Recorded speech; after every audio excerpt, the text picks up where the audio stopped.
ఓం దివ్యాత్మ స్వరూపులైన KMC channel ప్రేక్షకులకి నమస్కారము. ఇప్పుడు చాలామంది మీ హిమాలయాల్లో మీ అనుభవాలు చెప్పండి, మీరు మొన్న మూడు నెలలు హిమాలయాల్లో ఉన్నారు, ఆ అనుభవాలు చెప్పండి అని చాలామంది అడుగుతుంటున్నారు. వాటి కోసం నేను చెప్తున్నాను. అయితే మా అనుభవాలు ఒక 2 పుస్తకాలే రాసినాము. అవి ఇంకా రాయనివి ఎన్నో ఉన్నాయి. అవి ఎంత చెప్పినా తక్కువే, మా జీవితమే అక్కడ గడిచింది కనుక. అయితే పంచ కైలాస యాత్ర చేయాలని సంకల్పంతో వెళ్ళినాము. ఒక లాక్డౌన్ నుంచి మన మానస సరోవర కైలాసం ఒకటే తప్ప మిగతా అన్ని కైలాసాలు యాత్ర చేసినాము. 4 కైలాసాలు. అది ఈసారి బంద్ ఉన్నది. గతంలో చేసినాము మానస సరోవర కైలాసం కూడా గతంలో చేసినాం, కానీ ఈసారి గేట్లు బంద్ ఉండడం వలన అది ఒకటి మినహాయిస్తే పంచ కైలాసంలో 4 కైలాసాలని దర్శనం చేసుకున్నాం. ఆ పంచ కైలాసాలు ఏవేవి ఒకసారి చెప్పుకుందాం. అమర్నాథ్ కైలాసం కిందికి రాదు. అమర్నాథ్ శివుడు పార్వతీమాతకు అష్టాంగ యోగాన్ని మోక్ష సాధన చెప్పిన మార్గము. ఆ యొక్క అమర కథ చెప్పిన గుహ అమర గుహ అంటారు.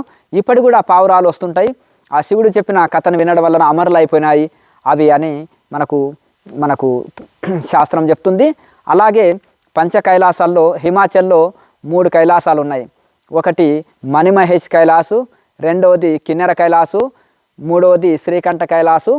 ఇక అక్కడి నుంచి మనం హిమాచల్ నుంచి మళ్ళీ దార్చూలకు రావాలి. పితరోగఢ్ వచ్చి దార్చూలకు వచ్చేసి దార్చూల నుంచి మనము ఆది కైలాసానికి వెళ్ళొచ్చు. ఆది కైలాసు వెళ్ళి ఆది కైలాసు నుంచి మొదలు ఓం పర్వత్ వస్తుంది. ఓం పర్వత్ సైడ్ ఉంటుంది, కొంచెం ఒక 20 కిలోమీటర్లు లోపలికి వెళ్తే ఓం పర్వత్, మళ్ళీ బ్యాక్ సైడ్ వచ్చి మళ్ళీ చక్కగా మళ్ళీ ఒక 20 కిలోమీటర్లు మళ్ళీ వెళితే మళ్ళీ మన ఆది కైలాసాన్ని దర్శనం చేసుకోవచ్చు. మొత్తం మీద దార్చూల నుంచి ఒక రోజంతా ప్రయాణం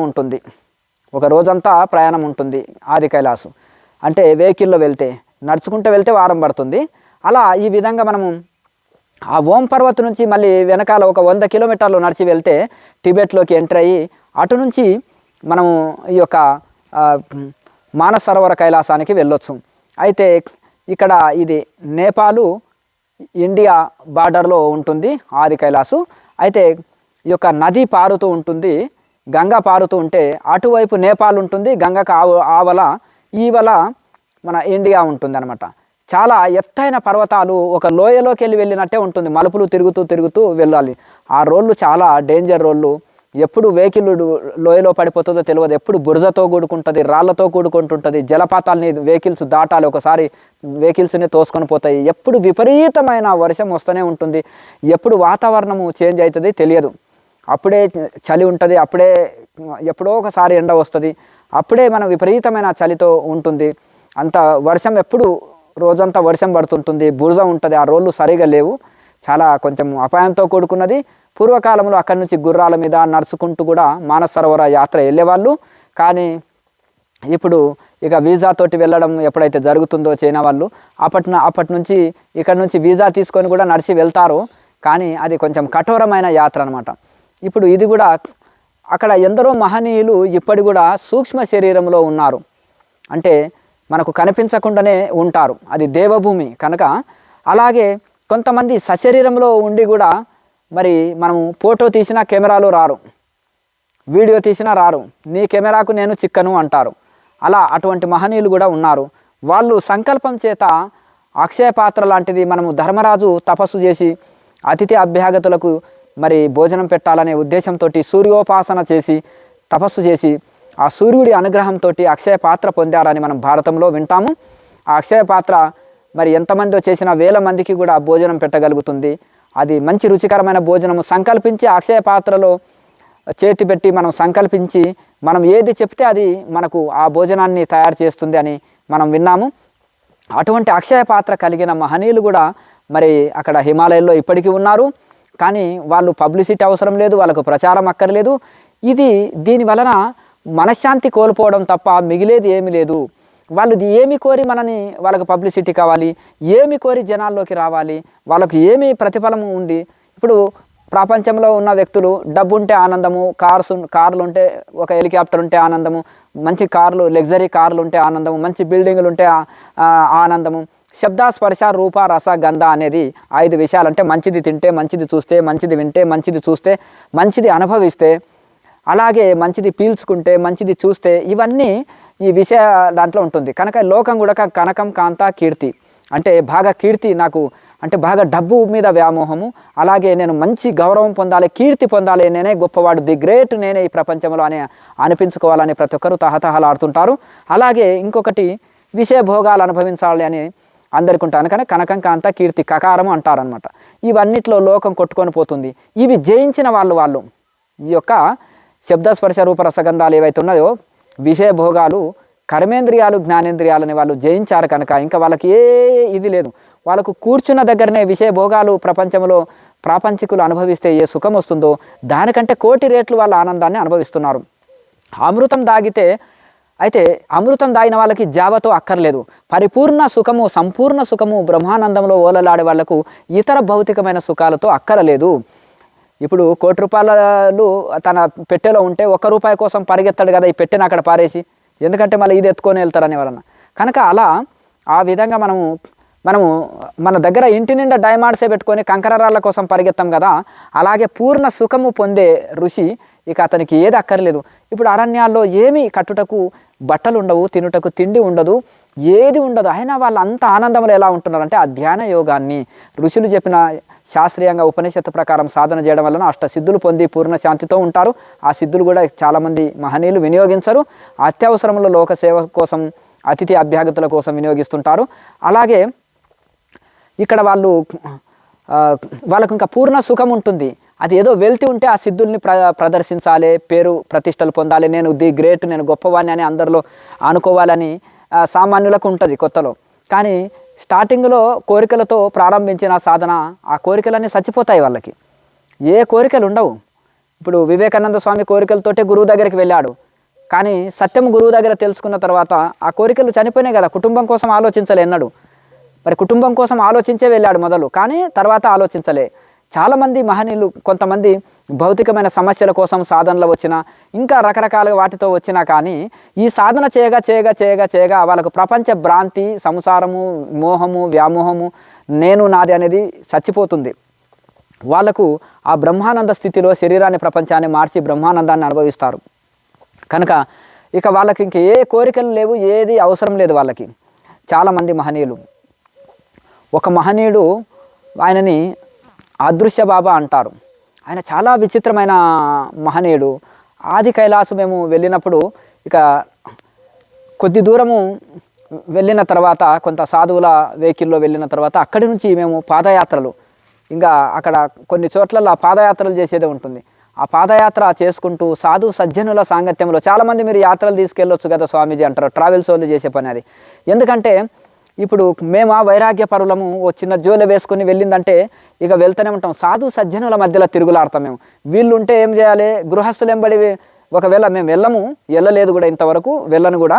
అయితే ఒకవేళ వెళితే ఏమవుతుందంటే వీళ్ళు హోటల్ బుక్ చేసుకోవాలి, వీళ్ళకి లాడ్జ్ కావాలి, సౌకర్యాలు కావాలి, వేడి నీళ్ళు కావాలి, రకరకాల సౌకర్యాలు కావాలి. ఇంకొకటి వీళ్ళని వదిలిపెట్టి మనం సింగిల్గా కొండలు ఎక్కడానికి వెళ్ళి వీళ్ళు 4 రోజులు ఇక్కడ వెయిటింగ్ చేయాలంటే వీళ్ళకి బోర్ కొడుతుంటుంది. ఇప్పుడు సరే ఉండమంటే ఉండలేరు కదా వీళ్ళు ఒక దగ్గర ఇక్కడే ఉండండి, గదిలో ఉండండి, మేము వెళ్ళేసి వస్తాం ఆ కొండల మీద కంటే మళ్ళీ వీళ్ళకి ఇక్కడ ఉన్న వాళ్ళకి బోరు కొడుతుంది. కనుక ఇది జోడెడ్ల బండి అంటారు. ఆ జోడుగా లేకపోతే ఇప్పుడు ఒక కారు వెళ్ళాలన్నా, ఒక బైక్ వెళ్ళాలన్నా రెండు చక్రాలు సమానంగా ఉండాలి. ఒకటి చిన్నగా ఒకటి పెద్దగా ఉంటే నడవదు కదా. అలాగే ఒకసారి మనం ఏదన్నా ట్రెక్కింగ్ చేయాలన్నా, ఒక యాత్ర చేయాలన్నా ఇద్దరు సమకాలికంగా ఉండాలన్నమాట. లేకపోతే ఆ యాత్ర మంచిగా సంపూర్ణంగా హాయిగా జరగదు.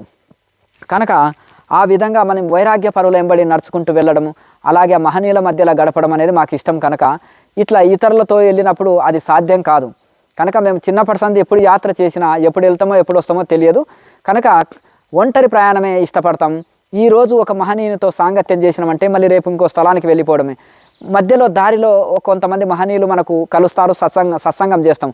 వాళ్ళు అటు వెళ్తారు, మనం ఇటు వెళ్తాం. మనము రమ్మన్న దగ్గరికి వాళ్ళు రారు, వాళ్ళు రమ్మన్న దగ్గరికి మనం పోం. మన లక్ష్యం వేరే ఉంటుంది, వాళ్ళ లక్ష్యం వేరే ఉంటుంది. కనుక అలా మధ్యలో కలుసడము, నైట్ వాళ్ళతో విశ్రాంతిలో ఉన్నప్పుడు కొన్ని సలహాలు తీసుకోవడం ఒకరితోటి ఒకరు, అలా మళ్ళీ కలుస్తుంటారు, విడిపోతుంటారు. అట్లా ఆ విధంగా యాత్రలో జరుగుతుంటుంది. నిజంగా మహనీయులు, సిద్ధపురుషులు, వైరాగ్యపరులు ఒంటరిగానే యాత్రలు చేస్తుంటారు. ఒకవేళ కలిసిన ఒక నైటు అందరు సాధువులతో ఎక్కడైనా విశ్రాంతి తీసుకోవాల్సి వచ్చిన సజ్జన సాంగత్యం చేయడం, మళ్ళీ వెళ్ళడం అంతే. ఎవరి దారిలో వాళ్ళు వెళ్ళిపోతుంటారు. ఒకరి కోసం ఒకరు వెయిటింగ్ చేయరు, ఒకరి దారిలో ఒకరు రారు. వీళ్ళ కోసం వాళ్ళ సంకల్పాన్ని మార్చుకోరు. అలా ఉంటుంది సాధువులది. అయితే ఆయన చాలా సిద్ధపురుషుడు, చాలా గొప్ప మహనీయుడు ఆ అదృశ్య బాబా. అయితే ఆయన ఎవరికి కనిపించాలనో వాళ్ళకే కనిపిస్తాడు. ఎవరికి కనిపించొద్దు అనుకుంటాడో ఆటోమేటిక్గా ఆయన ఇప్పుడు నీడలాగా అయిపోయి మామూలుగా ఇది ఇంకా అస్సలుగా కనిపించకుండా అయిపోతాడు. వారిని అదృశ్య బాబా అంటారు. చాలా ప్రఖ్యాతి చెందిన మహనీయుడు. ఆయన కనీసం సుమారు 200 సంవత్సరాల పైనే ఉంటుంది, పై చిలుకు ఉంటుంది. అట్టి మహనీయుడు చాలా ఇది ఉంటాడు. వారు ఎలా ఉంటాడంటే ఆయన మొత్తం ఒంటి మీద ఏ వస్త్రాలు ఉండవు, దిగంబరి, ఆహారం కూడా తీసుకోడు, నిరాహార యోగి. ఆ విధంగా ఆయన ఎందుకంటే అటు మహనీయుడు వారితోటి సజ్జన సాంగత్యము చేసి వారితోటి మాట్లాడినందుకు చాలా ఆనందము కలుగుతుంది. వారు ఎవరితో మాట్లాడరు, ఎవరితోటి కలవరు, కానీ వారి అనుగ్రహమే అనుకోవాలి. ఇంకా ఎందుకంటే ఈ యొక్క బాబాజీ పరంపరలో ఎంతోమంది ఇప్పటికి కూడా ఉన్నారు. క్రియాయోగ పరంపరలో బాబాజీ మహారాజు శిష్యులు కూడా హిమాలయాల్లో ఇప్పటికి కూడా ఎంతోమంది ఉన్నారు. రహస్యంగా ఉన్నారు, సూక్ష్మ శరీరంలో ఉండి సాధన చేసేటోళ్ళు ఉన్నారు, చాలామంది ఇది ఉన్నారు. మేము రాసిన పుస్తకాల్లో కూడా తెలుస్తుంది. కానీ ఇప్పుడు చెప్పే విషయం ఏంటంటే సేమ్ ఇప్పుడు పోయినా మొన్న యాత్ర పోయిన ఎక్స్పీరియన్సెసే చెప్తున్నాను. పంచ కైలాస యాత్ర అని చేయాలని వెళ్ళినందుకు అందులోనే చెప్తున్నాను. అయితే ఈ అదృశ్య బాబా మేము సజ్జన సాంగత్యం చేసినాము, ఇంకా నేను వెళ్తున్నాను, నా టైం అయిందని ఆయన ఇలా వెళుతూ చక్కగా ఇతరులు కొంతమంది లౌకికులు అటు దారి తప్పి వచ్చేసారు. వచ్చినప్పుడు ఆయన ఎంబడే ఒక నీడలాగా మారిపోయి వెంటనే ఇదైపోయారు. ఏంటంటే ఇప్పటిదాకా మీరు ఒక్కరే మాట్లాడుకుంటున్నారా, మీకు ఏమన్నా పిచ్చా, లేకపోతే సాధువులు ధ్యానం ఎక్కువ చేసి ఏమన్నా మీకు పిచ్చి లేసిందా, ఈడేదో ఈ గుహలాగా ఉంటుంది, అది ఆ గుహ సందులో మీరు ఒక్కరే మాట్లాడుకున్నారా, ఇప్పటిదాకా మేము ఆ గుహ వెనకాల ఉండి వింటున్నాము, మంచి మీరు ఒక్కరే మాట్లాడుకుంటున్నారా, మీరు కొంతమంది రాత్రి ఒకరే మాట్లాడుకోవడం, రాత్రిపూట నడవడము ఇలా చేస్తుంటారు కదండి. ఈయనకి నన్ను విచిత్రంగా చూస్తున్నారు, ఈయనకి ఏమైనా ఆరోగ్య సమస్య ఉందా, లేకపోతే ఈయన ఒక్కడే మాట్లాడుకుంటాడా, ఈయనకి ఏమైనా పిచ్చి లేసిందా, రాళ్ళతో ఏమైనా కొట్టడా అని వాళ్ళు భయపడుతున్నారు నన్ను చూసి. ఏంటండి నన్ను చూసి భయపడుతున్నారు ఏంటిది అని అంటే, అరే మీరు ఇంత బాగా మాట్లాడుతున్నారు, మరి ఒక్కరెందుకు మాట్లాడుకుంటున్నారండి, మీకు ఏమైనా పిచ్చా అని అంటే, లేదు అవి ఇక్కడ దేవభూమి, ఇది దేవ రహస్యాలు ఉంటాయి, కొన్ని చెప్పనిగూడని ఉంటాయి, చెప్పినా మీరు నమ్మే స్థితిలో ఉండరు. అది ఇంకా కొన్ని వింటే మంచిది, కొన్ని చూస్తే మంచిది, కొన్ని తెలుసుకుంటే మంచిది, కొన్ని తెలుసుకోకుంటే మంచిది, కొన్ని విని ఆనందపడాలి, చూడడానికి ప్రయత్నం చేయొద్దు. ఇప్పుడు కొంతమంది యోగుల గురించి ఉన్నాము, విని ఆనందపడాలి, దాన్ని చూడడానికి ప్రయత్నం చేస్తే అది అసాధ్యం, ఇంపాసిబుల్ అవుతుంది. కనుక అది అలా వాళ్ళ కర్మానుసారంగా వాళ్ళ పుణ్యవశాత్తున అవి జరిగిపోతుంటాయి. ఇప్పుడు అలాగే మనం అమెరికా వెళ్ళాలంటే వీసా ఉండాలి, వీసా లేని వాళ్ళు పోలేరు కదా. అలాగే మనం రాజ్యసభలోకి అందరికి ప్రవేశిస్తారా, ఎంపీ అయిన వాళ్ళే ప్రవేశిస్తారు కదా. అలాగే ఇది కూడా దాని అర్హత స్థాయి ఆ యొక్క గురుమండలిలో, గురు పరంపరలో, హిమాలయ గురు పరంపరలో ఆ స్థాయిని బట్టి వెళ్ళడానికి ఇది వస్తుంది. నేను కూడా మా గురువు గారితో వాదిస్తున్నాను, నేను కూడా మీరు బాబాజీ మహారాజ్ దగ్గరికి వెళ్ళారు గుహలో, మరి నేను కూడా దర్శించాలని ఉంది గురువు గారు, మరి నన్ను కూడా తీసుకెళ్ళండి అని నేను కూడా మొరపెట్టుకున్నాను. వారు ఒక సంవత్సరం సాధన చేయి బాబాజీ మహారాజుని దర్శించే నీకు అర్హత పొందుతావని వారిచ్చిన జవాబు ఇదే, మౌనం పట్టి సాధన చేయి. అట్లా వాళ్ళు ఆ గురువులు కొన్ని పరీక్షలు పెడతారు, కొన్ని వాళ్ళు చెప్పిన ప్రకారం మనం అదే విధంగా విని అదే విధంగా చేస్తే తప్పకుండా వాళ్ళు అన్న మాట ప్రకారం జరిగిపోతుంది. కానీ వాళ్ళు చెప్పినట్టు చేయాలి. ఇప్పుడు వైద్యుడు మెడిసిన్ ఎన్ని పూటలు తీసుకోవాలి, ఎలా తీసుకోవాలి, ఆహార నియమాలు ఎలా పాటించాలి, పథ్యం ఎట్లా ఉండాలని ఆయుర్వేద వైద్యుడు చెప్పినట్టు పాటిస్తే రోగం నయమవుతుంది. మన ఇష్టానుసారంగా పథ్యం ఉండను, మెడిసిన్ వాడను అంటే రోగం నయం కాదు. అలాగే ఆ ఋషులు ఒక మాట మనకు వాగ్దానం చేసి ఒకటి చెప్పారనుకోండి, వాళ్ళు చెప్పినట్టుగా పాటిస్తే మనం ఆటోమేటిక్గా మనం అది వాళ్ళు చెప్పిన ఫలితాన్ని పొందగలుగుతాం, అంటే ఏదైనా కానీ. అలా మరి నేను చెప్పినాను ఇక్కడ దేవరహస్యాలు ఉంటాయి, కొన్ని అడగకుండా ఉండడం ఉత్తమం అని చెప్పేసినాను. ఇంకా అందులో ఒక యువకుడు ఉండి, మీరు ఎలాగైనా సరే రిసీవ్ చేసుకుంటాం, మీరు ఏది చెప్పినా వింటాము స్వామీజీ, ఏం పర్వాలేదు, అది ఏదో చెప్పండి అంటే, ఇక్కడ ఒక మహా గొప్ప సిద్ధపురుషుడు ఉన్నాడు, ఆయన అందరికీ దర్శనం ఇవ్వడు. అనుకోకుండా మాకు ఇక్కడ దర్శనం ఇచ్చి వారితోటి మాట్లాడినాము. ఆయన అదృశ్య బాబా అంటారు. ఆయన దిగంబరి, 200 సంవత్సరాల వయసు కలిగిన గొప్ప మహనీయుడు. మంచి సత్సంగం జరిగింది. మరి మీరు ఎట్లనో దారి తప్పిపోయి ఈ గుహలకు వచ్చేసారు, ఇక్కడ వచ్చేసారు. మేము అక్కడ పైకి ఆ యొక్క ఆది కైలాస పర్వతము పైకి ప్రాకుతూ దారి లేదు, అక్కడ దారి లేదు. ఇక మరి ఆ దారిలో నేను వెళ్ళినప్పుడు మీరు ఎవరు రారు, కొంతమంది యువకులు కాబట్టి మీరు ఎట్లనో కష్టపడి కొంచెం ఇక్కడ ఇంతవరకు రాగలిగారు, మిగతా వాళ్ళు ఎవరు రారు. మరి నేను వెళ్తుంటే మీరు చూసినట్టున్నారు, నా వెనక వచ్చారు మీరు, నేను వెళుతుంటే చూసి నన్ను ఫాలో అయ్యి వచ్చినట్టున్నారు. మీరు ఇట్లా ఆగుతూ నేను స్పీడ్గా వెళ్ళిపోయిన గంటకి మీరు ఆగుతూ వచ్చే వరకే ఈ లోపల ఒక 15 నిమిషాలు అరగంట వరకు అయింది. అరగంట మీరు లేటు వచ్చారు, అరగంటలో ఆ మహనీయునితో నా సత్సంగమే అయిపోయింది. ఇంకా అనడం వలన ఓహో చాలాసేపు శబ్దాలు వినిపిస్తున్నాయి, మీరు ఒక్కరే మాట్లాడుకుంటున్నారా అని అనుకున్నాము స్వామీజీ. అంటే లేదు, మహాసిద్ధ పురుషుడు ఆయన ఇక్కడే ఉంటాడని తెలియదు. ఇప్పుడు మీరు ఉండమన్నా ఇక్కడ ఉండరు, మీరు ఆటోమేటిక్గా ఇది సాయంత్రానికి మీరు మళ్ళీ రిటర్న్ వెళ్ళిపోతారు యాత్ర చేసుకొని, మీరు రిటర్న్ రారు కదా, మళ్ళీ ఇక్కడ ఉంటారు. ఈయన ఉన్నది కూడా ఎవరికి తెలియదు. సంకల్ప మాత్రాన ఎవరికి కనిపించాలనో వాళ్ళకి కనిపిస్తారు, ఎవరికి కనిపించవద్దో వాళ్ళకి కనిపించరు. అట్లా అదృశ్యమయ్యే శక్తిని పొందారు. అయితే నేను వారిని కూడా మళ్ళీ వాళ్ళు వెళ్ళిపోయిన తర్వాత అక్కడ నేను ధ్యానంలో కూర్చున్నాను, ఇంకా వెళ్ళిపోయారు, వాళ్ళ సమయం కాబట్టి అక్కడ నేను మళ్ళీ సాయంత్రం వరకు అక్కడే ధ్యానంలో కూర్చున్నాను. ధ్యానంలో కూర్చున్నాక మళ్ళీ ఆ మహనీయుడు మళ్ళీ అక్కడ తన గుహలోకి వచ్చేసిన తర్వాత వాళ్ళు గుహలు కూడా మారుస్తుంటారంట. ఎందుకంటే పర్మనెంట్గా ఒక దగ్గర అంటూ ఉండరు, అక్కడక్కడ వాళ్ళకి నచ్చిన దగ్గర సాధన చేస్తుంటారు. అది రహస్య గుహలు, ఎవరు ప్రవేశించని గుహలు కూడా ఉంటాయి. కొన్ని గుహలు ఎట్లుంటాయంటే ఇలా ఇంతే ఉంటుంది, అంటే ఒక్క పీటు గుహ ఉంటుంది. ఆ ఒక్క పీటులోకి మనము కిందికి వెళితే ఆ ఒక్క పీటు నుంచి కొంచెం ముందుకు ప్రవేశిస్తే మళ్ళీ పెద్దగా ఉంటుంది గుహ. కానీ అందులోకి ఎవరు దూరాలి? ఒక 10 నిమిషాల దాకా బలిలాగా పాకుతూ వెళ్ళాలి. ఎవరు పాకి వెళ్తారు? అక్కడ ఎవరు వెళ్ళలేరు. మళ్ళీ అవతల వెళ్తే మళ్ళీ గుహ ఉంటుంది. మళ్ళీ అవతల వెళ్తే ఆ గుహలకు వెళ్ళినాక నీళ్ళు వస్తాయి. ఆ నీళ్ళలో కూడా మునిగి మనము ఇలా ఈదుతూ పోతే మళ్ళీ అవతల ఖాళీ ప్లేస్ ఉంటుంది కూర్చుంట కోసం. ఇవన్నీ దాటుకొని ఎవరు పోతారు? 7 సముద్రాల అవతల అదే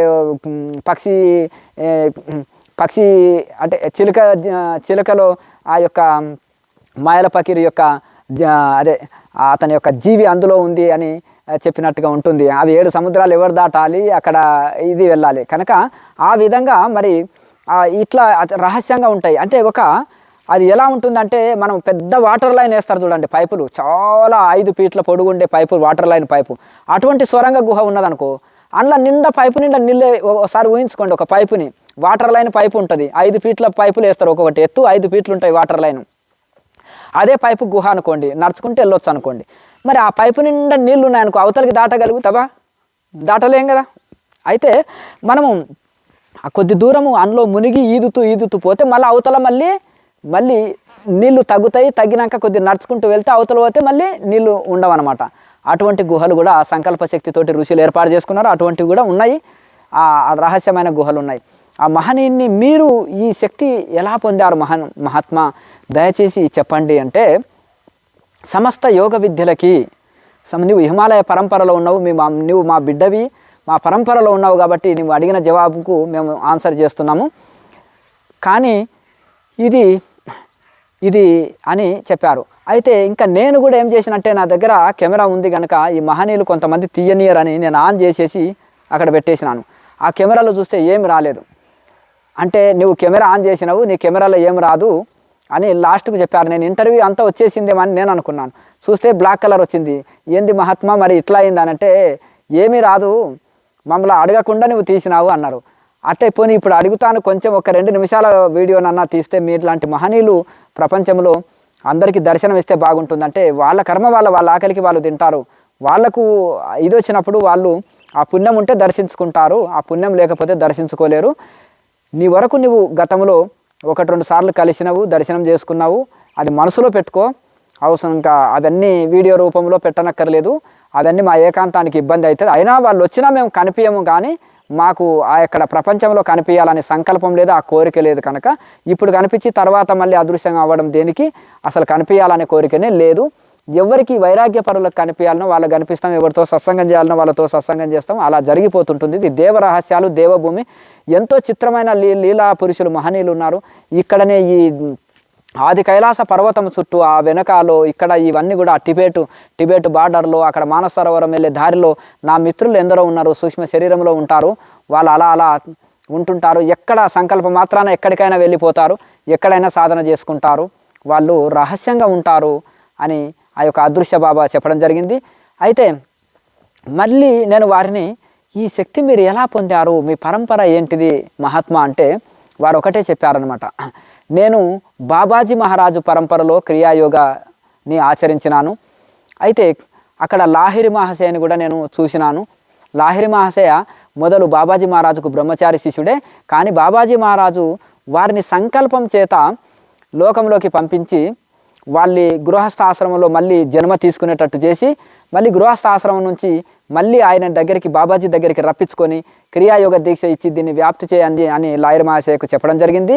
అలాగే అద్భుతంగా మళ్ళీ ఈ విధంగా చేసిండ్రు. మేమేమో బ్రహ్మచారి శిష్యులమే ఉన్నాము, ఇంకా బాబాజీ మహారాజు శిష్య పరంపరలో మేము శిక్షణ తీసుకొని ఇక్కడే మేము ఉంటున్నాము అని చెప్పారు.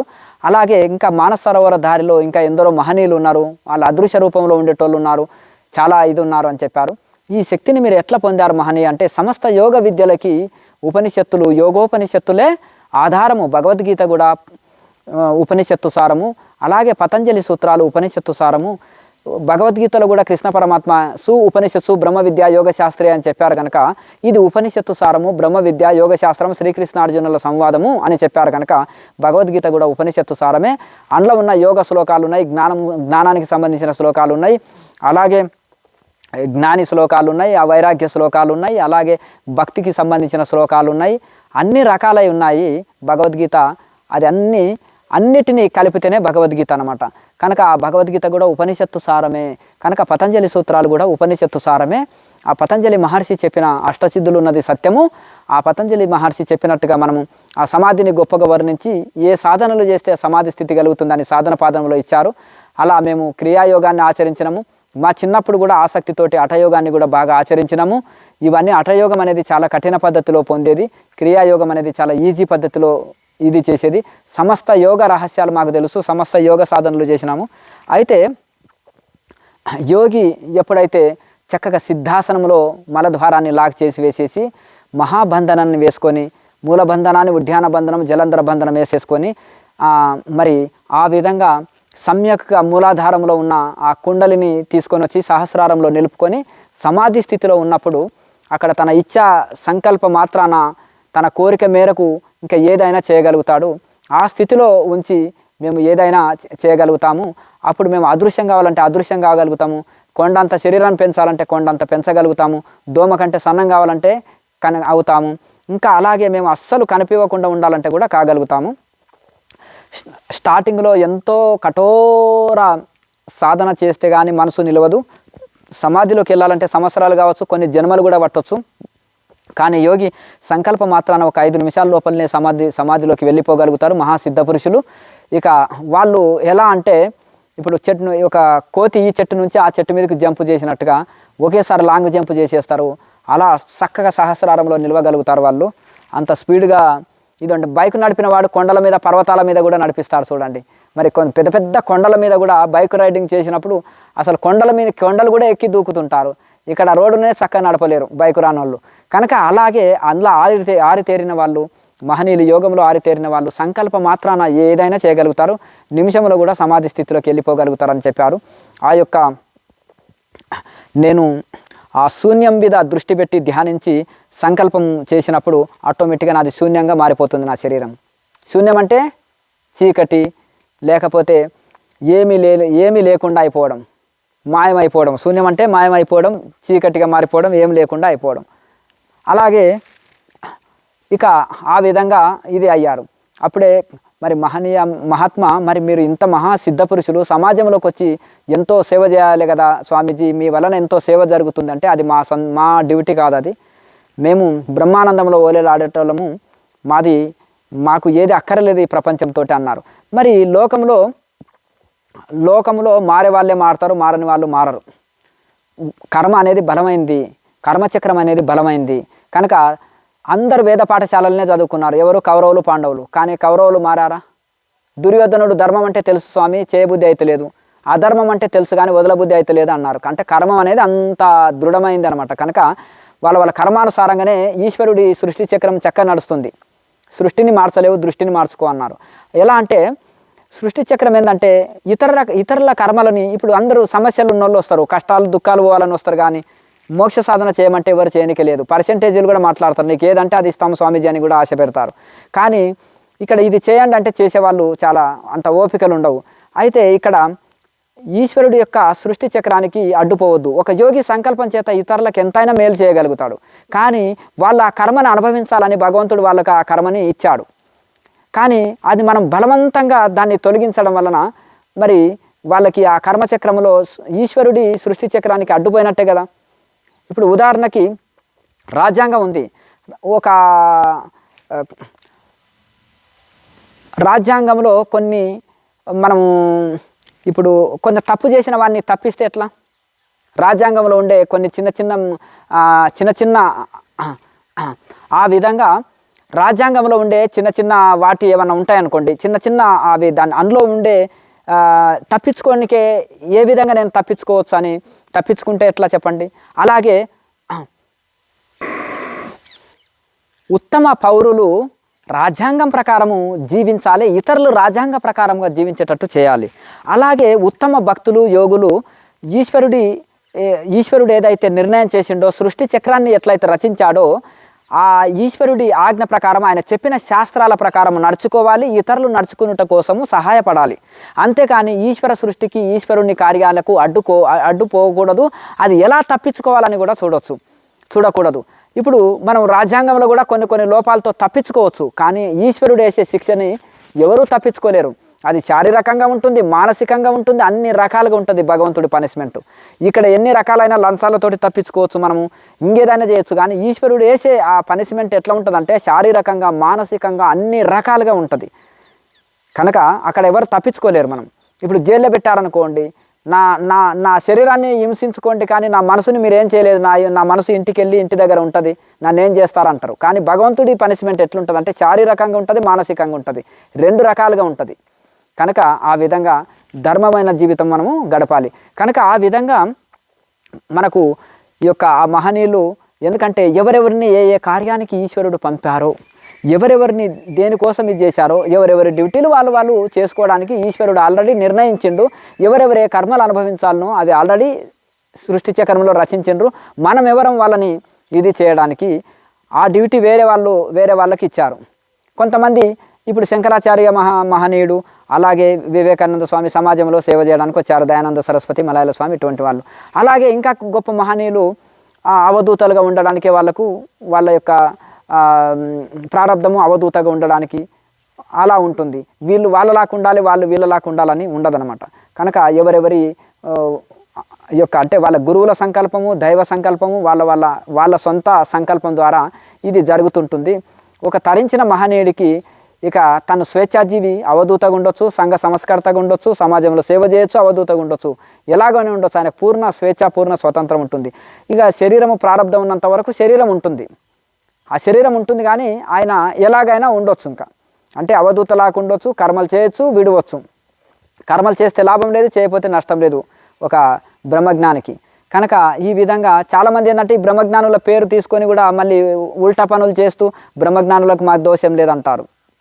ఇది చాలా తప్పు. బ్రహ్మజ్ఞాని ఉల్టా పని ఎప్పుడు చేయడు. బ్రహ్మజ్ఞాని ఏదైనా సమాజానికి మేలు చేసేది చేస్తాడు, లేదంటే అవధూతగా ఉంటాడు, ఈ రెండు పనులే. కనుక ఈ విధంగా ఇటువంటి మహనీయులు ఇప్పటి కూడా హిమాలయాల్లో ఎందరో ఉన్నారు.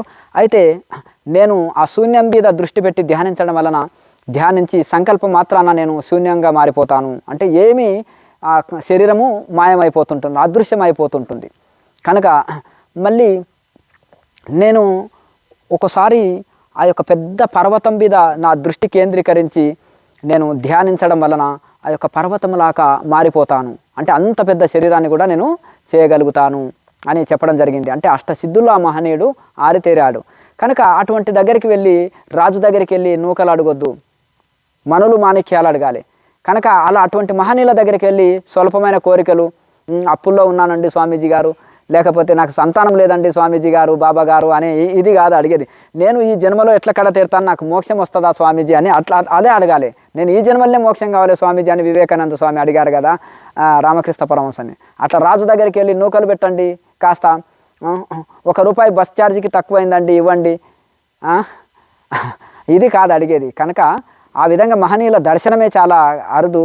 అటువంటి నేను మోక్ష స్థితిని ఎట్లా అందుకుంటాను, ఈ జన్మల్ని ఎట్లా కడతేడతాను అనేది బ్రహ్మజ్ఞానానికి సంబంధించింది అడగాలి. యమధర్మరాజు తనకు పోయి నచికేతుడు ఏమడిగారు, నీకు ఎన్నో సంపదలు ఇస్తానని ఆశ పెట్టినా నాకేది వద్దండి, బ్రహ్మజ్ఞానాన్ని ప్రసాదించండి, అది తప్ప ఇంకేదన్నా అడుగు అబ్బాయి, నీకు ఎన్ని ఏనుగులు కావాలన్నా, గుర్రాలు కావాలన్నా, ఏకఛత్రాధిపతిగా నువ్వు చక్రవర్తివి అవుతావా, నీకు ఏది కావాలన్నా ప్రసాదిస్తా, నీకు సకల సంపదలు విషయ భోగాలు అనుభవించు, హాయిగా 1000 సంవత్సరాలు జీవించు, ఇవన్నీ అనుభవించి 1000 సంవత్సరాలు జీవించినా చనిపోయేదే కదా స్వామీజీ అంటాడు. అవును నాయన అంటాడు. మరి ఇవన్నీ ఎందుకండి నశించేటివి, నశ్వరమైనవి నాకొద్దు, ఎప్పటికీ నశించండి సత్యము నిత్యము శాశ్వతమైన ఆత్మజ్ఞానాన్ని నాకు ప్రసాదించండి, అదే నాకు కావాలని కోరుకున్నారు. కనుక అది మనం అడగాలి తప్ప అల్పమైన స్వల్పమైన కోరికలు కాదు మనం. కనుక వివేకానంద స్వామి కూడా అంటారు, నేను ఏనుగు అది మన సింహం యొక్క హృదయాన్ని ధ్యానిస్తాను అంటారు. చూసారా, మరి ఎందుకు సింహం యొక్క హృదయాన్ని ధ్యానిస్తానని ఎందుకన్నారు? నేను సూర్యుని యొక్క హృదయాన్ని ధ్యానిస్తాను, స్వరూపాన్ని ధ్యానిస్తాను, ఎందుకంటే సూర్యునంత ఆ యొక్క శక్తిని పొందాలని. సింహంని హృదయం ఎందుకు ధ్యానిస్తా అంటే సింహం యొక్క పరాక్రమాన్ని, ఓటమి ఎరగదు సింహం, కనుక ఆ సింహం యొక్క పరాక్రమము నాలోకి ప్రవేశించాలి అని సింహం యొక్క హృదయాన్ని నేను ధ్యానిస్తాను అంటాడు. అంటే పరాక్రమంలో అట్లా ఏదన్నా పని చేయడంలో ఆ పరాక్రమం చూపెట్టడంలో ఆయన మరి ఆ మహనీయుడు అలా అన్నాడు. అంటే కనుక ఒక యోగి దేని మీద దృష్టి పెడితే అంటారు, ఇప్పుడు అస్థి బలాన్ని అంటే అస్థి బలేషు బలాన్ని అని కొన్ని దాంట్లో కూడా మీరు చంద్రమండలంలో దృష్టి పెడితే చంద్రమండలంలో పరిజ్ఞానం తెలుసుకోగలుగుతారు, సూర్యమండలంలో దృష్టి పెడితే సూర్యమండల యొక్క రహస్యాలు తెలుసుకోగలుగుతారు, మీరు ఏనుగుని పైన దృష్టి పెట్టి ధ్యానిస్తే ఏనుగు శక్తిని పొందగలుగుతారు అని మనకు పతంజలి మహర్షి ఎన్నో సూత్రాల్లో చెప్పారు. కనుక అలాగే ఈ మహనీయుడు కూడా ఇక ఆ విధంగా మరి అలా నేను ఏదంటే ఏ స్వరూపం అంటే ఆ స్వరూపంగా మారగలుగుతాను, నేను రకరకాల స్వరూపాలని కూడా వెత్తగలుగుతాను, నేను చెట్టు హృదయాన్ని ధ్యానించి చెట్టుగా కూడా మారిపోతాను, నేను ఒక రాయిని ధ్యానించి ఒక రాయిలాగా కూడా మారిపోతాను, లౌకికలకు కనిపించకుండా ఉండాలంటే నేను ఒక నీటి దగ్గరికి వెళ్ళి నీటిలో స్నానం చేస్తున్నాను, అప్పుడే గౌరీకుండంలో స్నానం చేస్తానుకో, ఆది కైలాసలో గౌరీకుండంలో ఐసు నీళ్ళలో స్నానం చేస్తున్నాను, అప్పుడు జనాలు సడన్గా వచ్చారు యాత్ర సమయంలో, అప్పుడు నేను నీళ్ళలాగా మారిపోతాను. చూసారా, అట్లా ఇప్పుడు నేను ఒక మట్టి మీద కూర్చొని ధ్యానం చేస్తున్నాను, ఆ మట్టిలో కూర్చున్నా కాబట్టి మట్టిలాగా మారిపోతాను, నన్ను గుర్తిస్తారా ఇక అట్లా.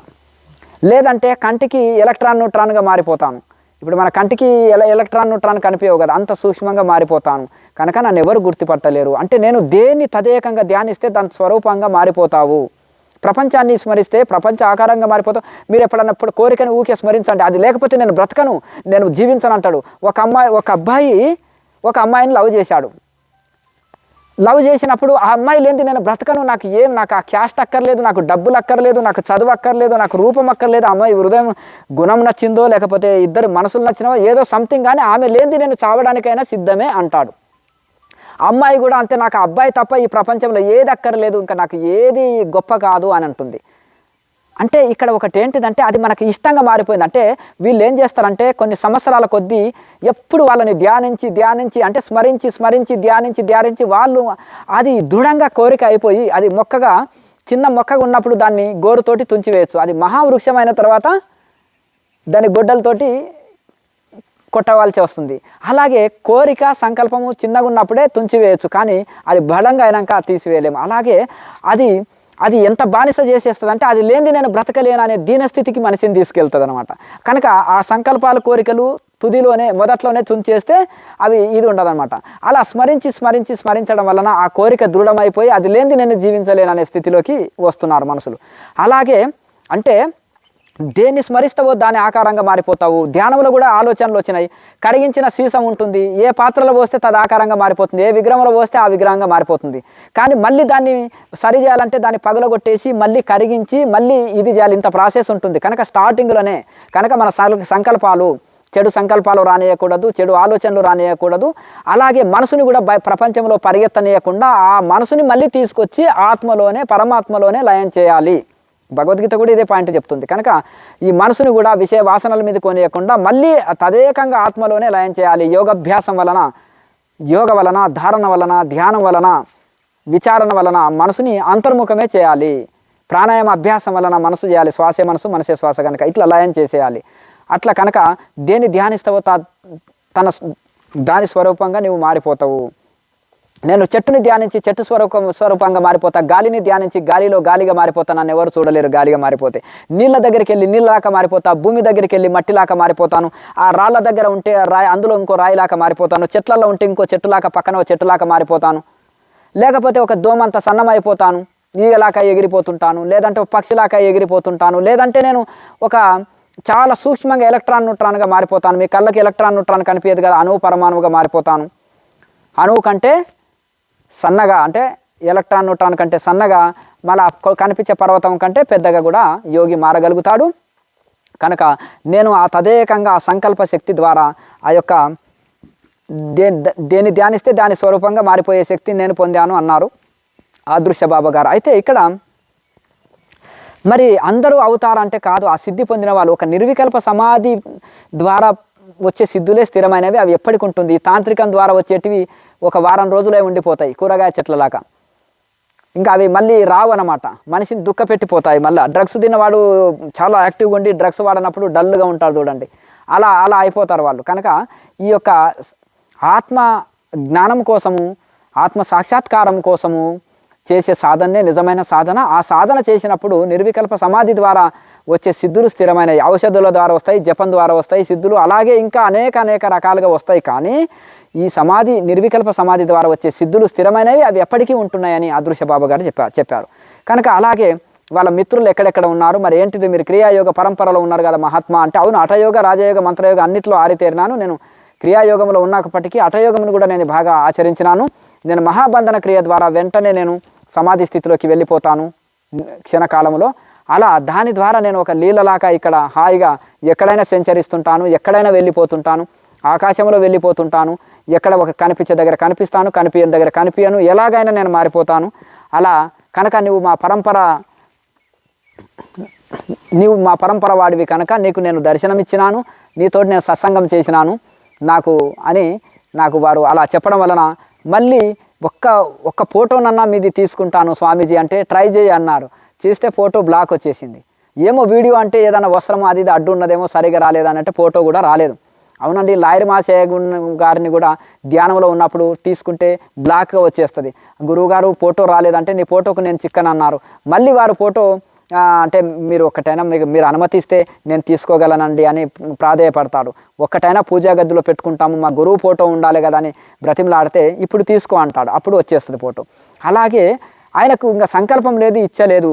నేను ఎన్ని శరీరాలుగానన్నా మారిపోతాను, ఏ రూపమైన ఎత్తుతా, ఏ రూపాన్ని నువ్వు తీసుకుంటావు ఫోటో అని అన్నారు. కనుక ఆ విధంగా మాకు ఆ సంకల్పం ఆ కోరిక లేదు, మనసులో పెట్టుకోని అంతే అని చెప్పారు.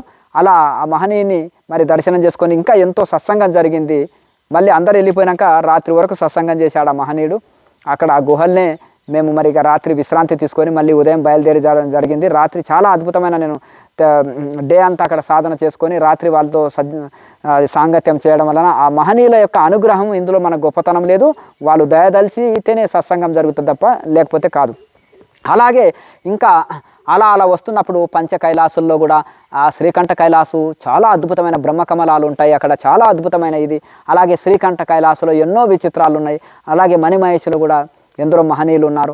అలా ఇవి చేసినాక ఆది కైలాస అనేదేమో ఇంకా టిబెట్ బార్డర్లో ఉంటుంది, ఓం పర్వత్ దగ్గర. ఇంకా ఎన్నెన్నో లీలలు, ఎన్నెన్నో గొప్ప గొప్ప రహస్యాలు, దేవరహస్యాలు ఉన్నాయి.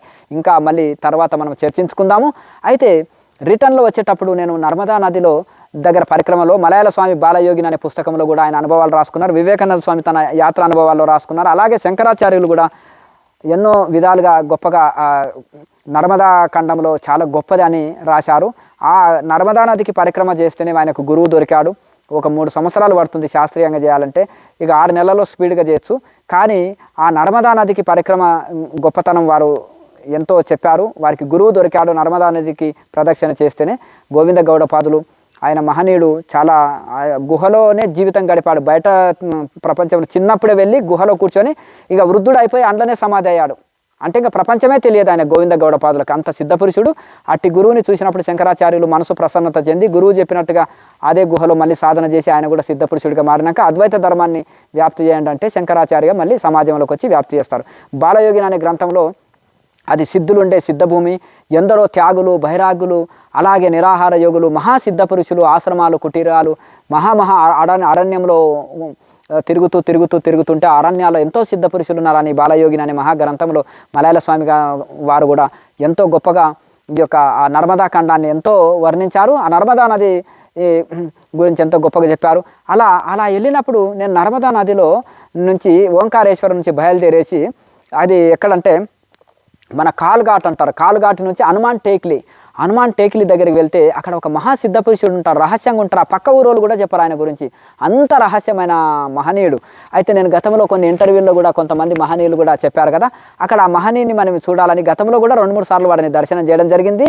వెళ్ళిన తర్వాత ఆయన అర్ధరాత్రి ఎవరైనా సాధువులు వెళ్ళినా వాళ్ళకి అన్ని భోజన వసతులు అవన్నీ ఏర్పాటు చేస్తారు. ఇక అందరికీ కూడా ఇది చేసేస్తారు. అలాగే ఇంకా ఆయనకు ఇంకా ఎందరో మహనీయులు అక్కడ మరి ఇది ఉన్నారు, అక్కడక్కడ ఉన్నారు. అయితే అర్ధరాత్రి మేము ఒక 10 మంది వెళ్ళినాము. 10 మంది వెళ్ళిన తర్వాత నా ఎంబడి వచ్చినాక 10 మంది వెళ్ళిన తర్వాత అక్కడికి వెళ్ళినాక ఆ మహనీయుడు ఆయన సంకల్ప తపస్సు వలన ఒక అక్షయ పాత్ర పొందాడు, చటక్ బాబా. అయితే ఆయన ఏం చేశారంటే ఆయనకు పేరు లేదు కానీ చటక్కున పనులు చేసినందుకు సాధువులే చటక్ బాబా అని పెట్టారు. ఆయనకు పేరే లేదు యాక్చువల్గా. ఆయన చిన్న కౌపినమే కట్టుకొని ఉంటాడు, దిగంబరు సాధువు ఆయన. కనుక అక్కడ ఊరోళ్ళు కూడా తెలియదు, అంటే ఎంత రహస్యంగా ఉన్నారు, ఎక్కడ సిద్ధిని చూపెట్టాలని అక్కడనే చూపిస్తున్నారు. కనుక ఆ విధంగా 10 మంది మహనీయులకి మహాత్మా ఆయ్యే కుచి భోజన పాయే అంటాడు. అంటే ఈయన దగ్గర ఏముంటుంది, కౌపినమే, సేవకులు లేరు, ఆ చిన్న 4x4 4x4 రాతి గుహ, ఇంకా సామాగ్రి లేదు, శిష్యులు లేరు, వండే వాళ్ళు లేరు, కడిగే వాళ్ళు లేరు. ఏమిటిది ఆ భోజనం చేయమంటున్నాడు, ఈయన దగ్గర ఏముంది. అందులో మేము అర్ధరాత్రి 12 గంటలకు వచ్చినాము. అంటే మీరు బాగా ఆకల్లో ఉన్నారండి. అంటే ఈయనకు మేము ఆకల్లో ఉన్నట్టు ఏం ఎట్లా తెలుసు అని సాధువులు అన్నారు. ఆ మహనీయులకు అందరి అంతా తెలుసులే అనుకున్నారు. అవును మహాత్మా అంటారు. అంటే మరి అక్కడ చేతి గడుకొని గంగలో, అది నర్మదా నదిలో చేతి గడుకొని కాలు చేతులు గడుకొని వచ్చి ఆ టేకాకులు ఉంటాయి, మధ్యప్రదేశే కనుక అక్కడ ఒక టేకాకు తెంపుకొని వచ్చి అక్కడ కూర్చోండి అంటే కూర్చున్న తర్వాత వేడి రోటీ సబ్జీ ఇవ్వడం వలన విపరీతమైన రుచి ఉంటుంది అన్నమాట. అది అందరూ తిన్నారు. నాకు మాత్రము ఏదో ఇంత యాపిల్ ఒక 2 ఇచ్చాడు, ఒక యాపిల్ ఒక 2 అరటికాయలు ఇచ్చాడు. అవి నేను తినడం జరిగింది. వారికి అది ఇచ్చారేంటి స్పెషల్ భోజనం అంటే, ఆయన వండింది తినలే, ఆయనది అదే భోజనము స్వామీజీది అని నాకు చెప్పారు. సరే ఇంకా ఏదో మహనీయులు ఇచ్చింది ప్రసాదం అన్నట్టు నేను ఏదో ఓ పండు తీసుకున్నాను. ఇక తర్వాత చాలా రుచిగా ఉంది, మామూలు పళ్ళ కొద్దీ కూడా మనం అది చాలా రుచిగా ఉంది. అయితే అందరికీ చాలా అమృతం లాగా ఉంది ఆ ఫలము. మిగతా వాళ్ళు కూర్చొని తిన్న తర్వాత ఇంకా కావాలంటే స్వామీజీ మహాపూర్ అని అంటారు, అంటే ఇంకా పూర్తి అయిందండి, చాలా కడుపు నిండిపోయిందంటే మరి మీరు ఆకు అక్కడ పడేసి చేతి కడుక్కొని ఇంకా నీళ్ళు తాగి గంగలో వచ్చి కూర్చోండి అన్నారు. ఇక చూస్తారేంటి, ఆ పని చేయండి అన్నారు. అంటే ఆ నీళ్ళు అక్కడ ఉన్నాయి కాబట్టి సృష్టించలేదు, ఆకు అక్కడే ఉంది కాబట్టి సృష్టించలేదు. కనుక ఆ విధంగా ఆకు తెంపుకోండి, చేతులు కడుక్కోండి, వచ్చి కూర్చొని తినండి, మళ్ళీ ఆకు అక్కడ పడేయండి, చేతి కడుక్కొని నీళ్లు తాగి రండి గంగలో, స్వచ్ఛమైన నీళ్లు అది నర్మదా తీరంలో. అలా అది అడవిలో ఉంటుంది కనుక చాలా స్వచ్ఛమైన నీళ్ళు ఉంటాయి, ఆ విధంగా చేయండి అని చేశారు. కనుక మళ్ళీ ఉదయము ఇక అక్కడ విశ్రాంతి తీసుకున్నాక ఒక రోజు 2 రోజులు కూడా ఉంటారు కొంతమంది ఆ మహనీయుని అడిగి. ఇంకా కొంతమంది అక్కడక్కడ చెట్ల కింద గుహల్లో ధ్యానం చేసుకుంటూ, కొంతమంది యాత్ర కోసమని ఉదయం లేవంగానే వెళ్ళిపోతుంటారు. అలా నర్మదా నది ప్రదక్షిణ చేసే దారిలో కాదు, అది లోపలికి వెళ్ళాలి 2 కిలోమీటర్లు.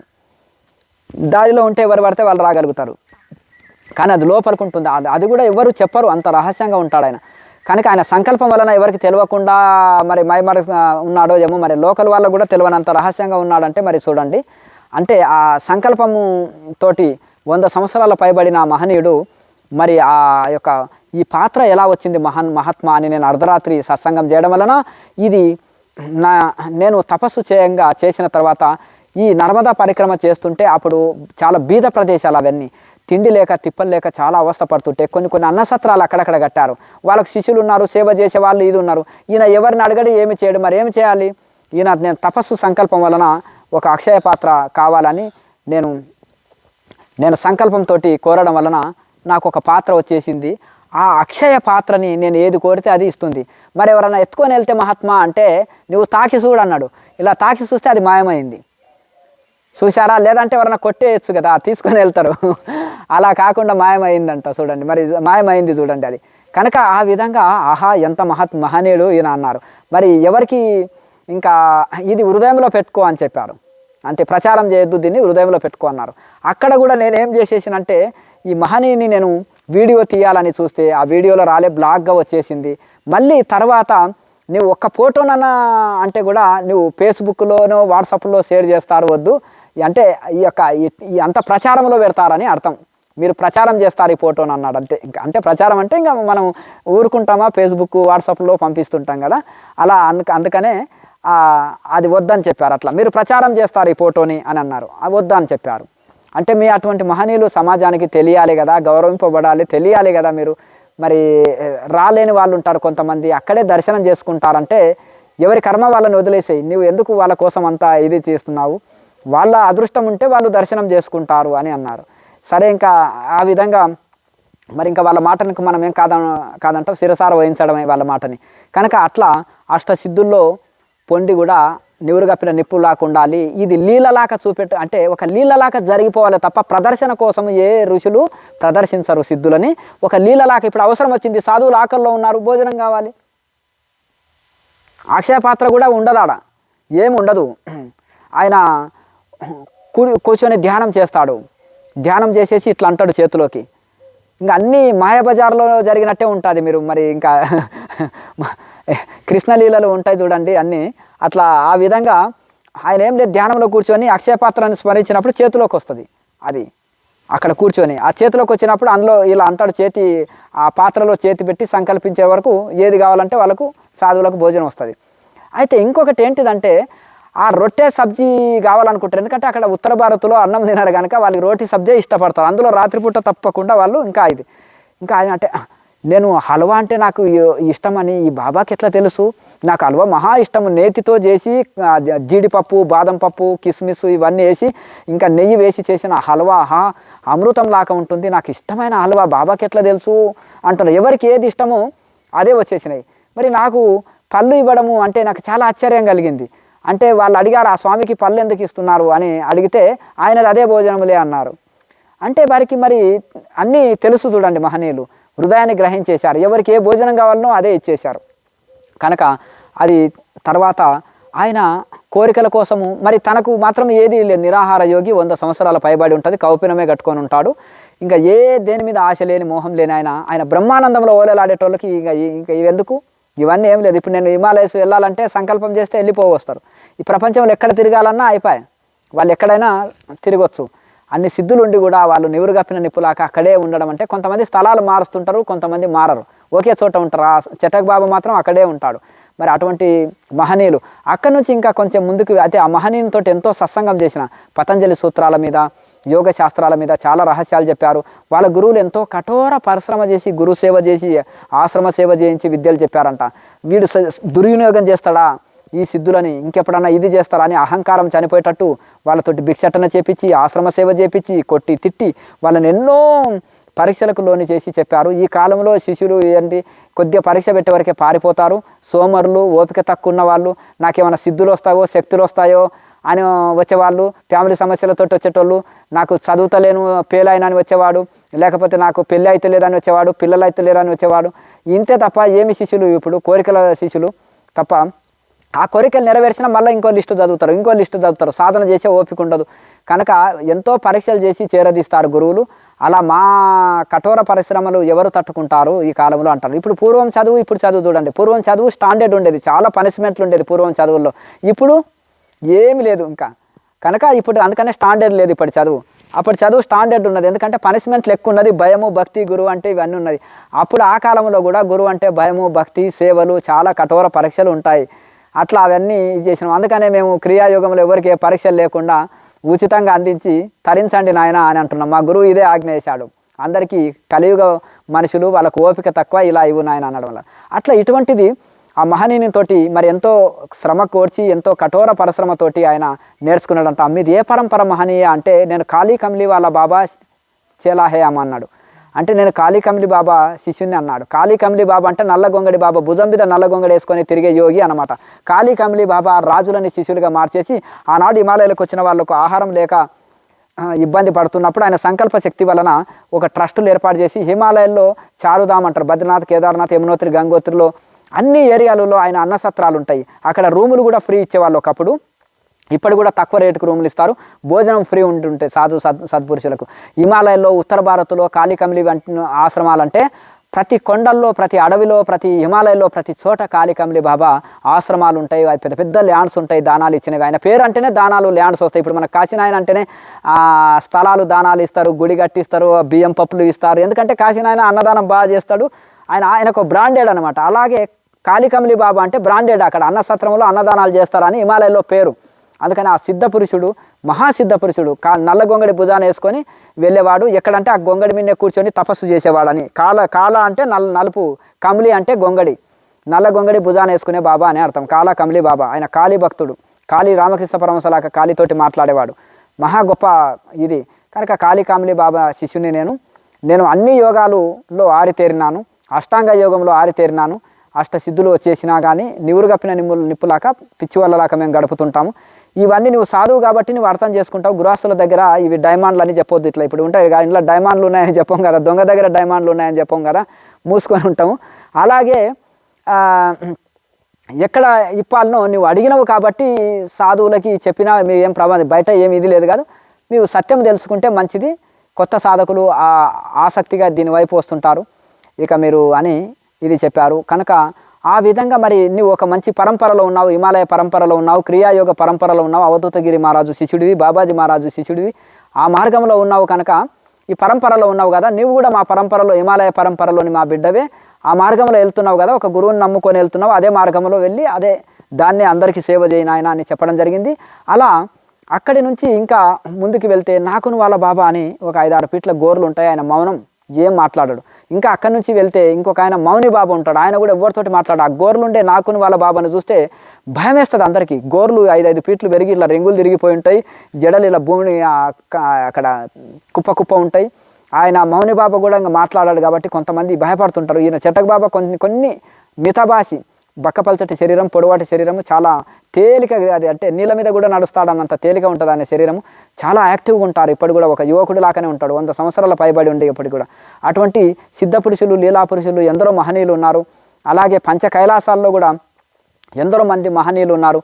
మరి మొన్న 3 నెలలు మేము హిమాలయాల్లో ఉండడం వలన ఎప్పుడు పోతాం ఎప్పుడు వస్తాం అనేది తెలియదు. చాలామంది ఏమనుకుంటారంటే మీరు వెళ్తారా అని అంటే, ఇప్పుడు మేము ఏమి సౌకర్యం లేని చోటు కూడా వెళ్తాం. మళ్ళీ వచ్చిన వాళ్ళని ఇక్కడ కూర్చోబెట్టి వెళ్తే బాగుండదు కదా, వీళ్ళు వెయిటింగ్ చేయాలంటే వీళ్ళకి బోర్ వస్తుంటుంది. మనమేమో పోయిన వాళ్ళు 2 రోజులు అక్కడే ఉంటాము, వీళ్ళకి ఇక్కడ బోర్ వస్తుంటుంది. ఒక రెస్పాన్సిబిలిటీ తీసుకుంటే తీసుకెళ్ళాలి, లేకపోతే ఊరుకోవాలి. ఒక ఆయనకు జ్వరం వచ్చిందనుకో అక్కడ ఆగాలి, ఒక ఆయన తట్టుకోలేదు, ఆరోగ్యం పాడైందనుకో అక్కడ ఆయన రెస్పాన్సిబిలిటీ తీసుకోవాలి, వదిలేసి పోకూడదు. అది ధర్మం కాదు. అంటే అంత రెస్పాన్సిబిలిటీ తీసుకున్నప్పుడే తీసుకెళ్ళాలి, లేదంటే తీసుకెళ్లకుండా ఉండడం ఉత్తమం. కనుక అడ్రస్లు చెప్పి నాయన మీ ప్రయత్నం చేసుకోండి, మీ స్టైల్లో మీరు యాత్ర చేయండి, మా స్టైల్ ఇట్లుంటుంది. మేము ఎక్కడ ఏ సౌకర్యాలు లేకుండా చిన్న జోలు వేసుకొని వెళ్ళిపోతాం, ఏ తొడుగుళ్ళు ఏవి అవసరం లేకుండా కూడా నడుచుకుంటూ వెళ్తాం, పాదాచారులమై ఎక్కడైనా రహస్యంగా వెళ్తామంటారు. విపరీతమైన చలి, విపరీతమైన డేంజరు దారులు, అవి ఇంకా చాలా ప్రాణాంతకమైన దారులు కూడా ఉంటాయి చాలా.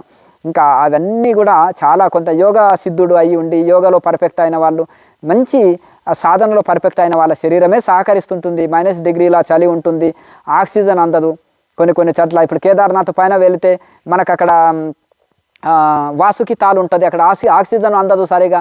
అలాగే బ్రహ్మ గుహ అని ఉంటుంది. ఇవన్నీ విన్నారా? కేదార్నాథ్ పోయినామండి 10 సార్లు, కానీ ఇవన్నీ తెలియవు మాకు. కనుక ఇవన్నీ రహస్యమైనవి ఉంటాయి. బద్రీనాథ్ వెళ్ళినాము, సటోపంతు తెలియదండి. స్వర్గావరోహణము, పాండవులు స్వర్గానికి వెళ్ళిన దారి, ఆ 20 కిలోమీటర్లు వెళ్ళిపోవాలి, అక్కడ ఆక్సిజన్ సరిగా ఆడదు. అలాగే మన ఇక్కడ గంగోత్రిలో మనకు గోముఖ్ ఉంటుంది, గోముఖ్ నుంచి పైకి వెళ్తే తపోవన్ ఉంటుంది. మరి గంగోత్రి గుడి నుంచి ఒక 20-25-30 కిలోమీటర్లు వెళ్ళాలి ఆ తపోవన్ వరకు వెళ్ళాలంటే. మరి ఆ ఆక్సిజన్ సరిగా అందని స్థలాలు అవన్నీ చాలా. ఇంకా ఇప్పుడైతే బర్ఫు, చలికాలంలో అయితే మొత్తం ఐసుమయమే, ఇంకా అసలు మనుషులు మన రక్తం కూడా గడ్డగట్టిపోతుంది. ఇప్పుడు ఈ చలికాలంలో గేట్లు బంద్ అయినాక కూడా మరి ఎందరో మహనీయులు అక్కడ ఉన్నారు. మన గుడి చుట్టూ ఉండరు. గుడి చుట్టూ ఎవరై అంటే అడుక్కునే వాళ్ళు కనిపిస్తారు అంతే, గంజాయి తాగే వాళ్ళు, అడుక్కునే వాళ్ళు, ఇంకా అంతే వాళ్ళు. కానీ అక్కడ లోపలికి వెళ్తే ఋషులు కనిపిస్తారు. అది అందరికి కనిపించరు, అది రహస్యంగా వెళ్ళి మరి వాళ్ళని ప్రసన్నులను చేసుకొని అక్కడ వెళ్ళినప్పుడు ఋషి పరంపరలో ఎందుకు లేరు హిమాలయాల్లో చాలామంది మహనీయులు ఉన్నారు. ఇంకా అది ఆ పుణ్యబలం ఉన్న వాళ్ళు దర్శనం చేసుకోవచ్చు. ఎవరైనా మా వెంబడి వస్తే మాకు కూడా దర్శనం ఇవ్వకపోవచ్చు. ఇప్పుడు ఎందుకంటే కొన్ని ఏదో సాధువు అని దయ తలిసి ఋషి పరంపరలో ఉన్నాడని దయ తలిసి వాళ్ళు రానియొచ్చు, కూర్చోబెట్టవచ్చు, మాట్లాడవచ్చు. ఈ సంసారులని గృహస్థులని అందరూ గుంపు తీసుకొని వెళ్తే ఈ గ్యాంగు చూసేవరకు వాళ్ళు భయపడిపోయి వాళ్ళు మాకు కూడా దర్శనం ఇవ్వకపోవచ్చు. వచ్చినవు ఈ గ్యాంగ్ ఏంటిది, నీ ఒక్కనివి రావచ్చు కదా అని సైగ చేస్తారు, అంతే కదా. ఇంకా పిచ్చోన్లాగా నటిస్తారు. బ్యా అంటే అయిపోయి ఇంకేమిటో మౌనం ఉన్నాడు ఏం చూద్దాం, మనం ఏం చేస్తాం, మనకు అర్థమైపోతుంది. ఇంకా ఈయన గురించి గొప్ప చెప్పి కూడా లాభం లేదు. మహనీయుడు ఈయన, ఇంకేం చెప్పము, ఈయన మహనీయుడు, నమస్కారం చేసుకోండి, చెల్తో రేహో, ఇంకా నడవండి ఇంకా బోధం పాండి అని అంటాం మేము కూడా. అంతే, ఇంకేం చెప్పాల్సి ఆయన సైగ చేసి మొదలే చెప్తాడు, ఈ గుంపు ఏంటిది, ఇదేంటిది అని. ఒక ఆయన గొల్లెమే తీయకపోవచ్చు లోపల ఉండి, ఒక మహనీయుడు తీయకపోతే లోపలనే ఉండొచ్చు గుహలో. అట్లా కనుక ఆ విధంగా మరి ఇక సైగలతోటే నడవచ్చు. లేకపోతే వీళ్ళు రాకుంటే మాతోటి సజ్జన సాంగత్యం కొన్ని మాట్లాడుకునే వాళ్ళం, వీళ్ళు వచ్చినందుకు మాకు కూడా మాట్లాడే అవకాశం కలిగారు. అట్లా కనుక కొంతమంది కనిపించకుండా కూడా ఉండొచ్చు. అట్లా కనుక ఎందరో మహనీయులు ఇప్పటి కూడా చాలా అమైన ఉంటారు. ఆ తీర్థస్థలాల్లో హిమాలయాల్లో అక్కడి నుంచి ఆ దేవాలయం ఏదైతే ఉంటుందో అక్కడి నుంచి ఒక 20-30 కిలోమీటర్ల లోపలికి వెళ్తే మహా గుహలు, ఏకాంత ప్రదేశాలు, తీర్థాలు, అలాగే కొన్ని కోనేరులు, ఇవన్నీ ఉంటాయన్నమాట. చాలా అక్కడక్కడ కొన్ని గుహలు రహస్యమైనవి ఎన్నో ఉన్నాయి. అక్కడ ఎంతోమంది ఏకాంత ప్రియులు గనక, ప్రకృతి ప్రియులు, మహా ఏకాంత ప్రియులు గనక అటువంటి మహనీయులు అక్కడ మరి తపస్సు చేసుకుంటుంటారు. ఇప్పుడు కూడా అదృశ్య యోగులు ఉన్నారు, అష్టసిద్ధులు కలిగిన ఋషులు ఉన్నారు. ఇక మనం ఏమంటే ఎవరంటే అడ్రస్ ఇవ్వండి స్వామీజీ గారు, లేదంటే మేము ఎంబడి వస్తామండి అంటే ఎందుకు, కోరికల కోసం.